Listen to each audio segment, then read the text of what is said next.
Well, it's been a good little bit since I made a video. As you can see, there's no more snow on the ground. It's already June. But I figure I'd catch you guys up a little bit anyway. I'm not sure exactly where I left off, but I guess as you can see, I got the Oldsmobile out of that shed there that fell down on it. And there's a lot less damage than I thought there was. There's a tiny little ripple over there. You can't even really see it. Maybe you can. I know where it is, I think. But it's hardly nothing. And the back here came away pretty much unscathed. There was a rafter sitting on here somewhere. I can't even tell where it was anymore, but didn't even really make a dent in anything, so I got off pretty lucky, I think, because there was a rafter sitting here and then one right on the top, and it looks like it just popped right back out once that snow load came out. So got lucky there. There was a little ding in the LTD, not too big of a deal really, and there was actually a rafter sitting right on the windshield of the LTD and it didn't break it, so that's pretty lucky. And I got that shed back there, I got the top taken off of it and I got it put on to that one, at least temporarily for now. It's not quite done yet, but it should keep it relatively dry in there. And I got these two out of the shed so that I could do that, and they're both running fine. This one I need to reflare that brake line I made because it leaks a little bit, but that's no big deal. The Beetle was working good. I haven't really been driving it anywhere, but it works just fine. And what do we got here? This is my grandpa's tractor. We've been using this. It works fine. Nothing really wrong with it.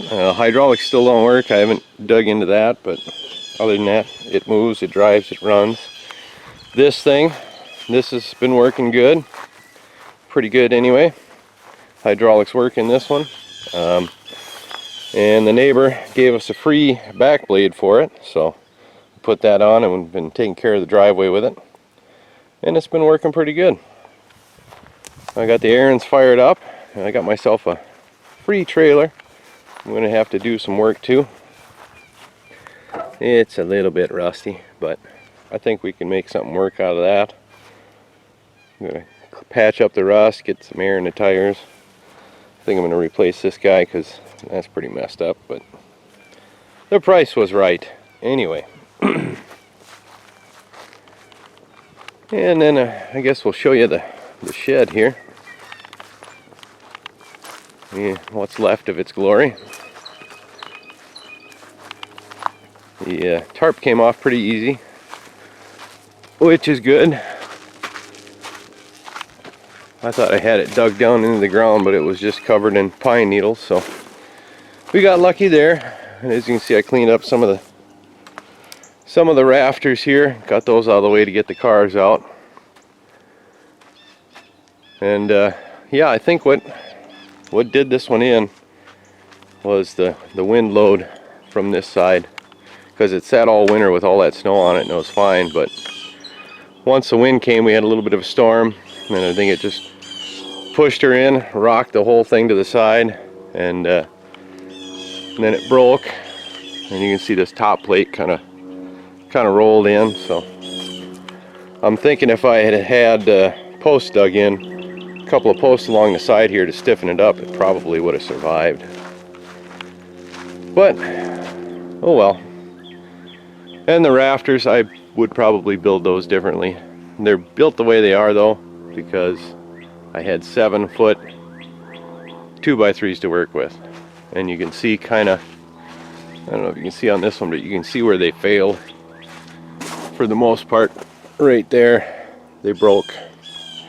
That was the big thing, so I probably would have built them a different way, but I had what I had and I built it the way I could. And then the other thing, you can see there are a couple of these 2x3s on the walls that are broken because I had them put in like this. If I was going to do something like this again, I'd probably run a plate across here and then scab that to the plate so it's not just pushing on one of these. 2x3s, because a couple of them gave away. There's one over there, that one was busted. One funny thing, I'm pretty sure this little string I had here, which was just to keep the center of the tarp up down the middle, give it a little bit of support at the peak. Wasn't really a structural thing to tie everything together, but at the end of the day it did, and it kind of helped pull all the rafters towards the middle, which I think probably saved the cars because they didn't come slamming down on it. It just kind of pulled them down. So that was a happy accident, but don't know how I'm going to rebuild this, or if I'm going to rebuild it like this, or bigger, or what I'm going to do. But I got all the crap out of it, or most of the crap out of it, and we'll deal with that in the future. I figured I'd come over and show you the shed and the LTD. I guess I got a few mowers here I've been fixing up. They're almost there. They're pretty much good to go. Probably sell those. And the Crown Vic, I had to move that to get the tarp up here on the side, so that runs. I don't think I left a battery in it, but I should probably check. And then we got this. I just got to kind of scabbed on with some scrap wood.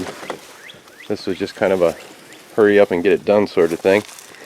And I got the LTD backed in here, and yeah, let's see if we can see where that ding is, if I remember where it was.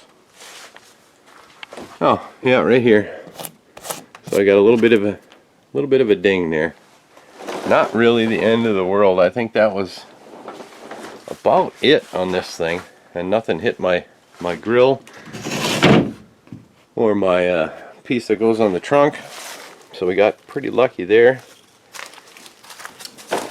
I think this actually broke earlier when the other shed that I had on it, or had over it, the little tarp shed, actually blew away and bumped the mirror on its way out. But yeah, I figured I had to get this one in some sort of a building quick, because that engine is exposed, and if I leave it outside in the rain, it's going to fill up with water, and we can't have that. So we'll have to get that taken care of. But we got some holes in the wall here. I'll just patch those up with some more pieces of vinyl and some glue, and that should take care of that. And this thing should be pretty well sealed. A couple little spots I think I'll probably patch over, but overall it's not too bad in here. You can see a little daylight, but that's fine. And I got more junk I've been working on fixing. I'm actually going to take this out and probably wash that trailer off, get all the ants that are living in it out of it. And then I got this thing going, this old Gilson tiller. That works. What a pain that was, getting those rims off. But yeah, we've been busy. Busy. Oh, I almost forgot. I don't even think I told you guys about my truck. It's got new tires, as you can see, and brakes, because when I was working on it I actually found out that I believe it was this side caliper was locked up, and the pads were all the way down to the metal, so this thing's been dragging for a while, probably all winter, but I got that fixed up.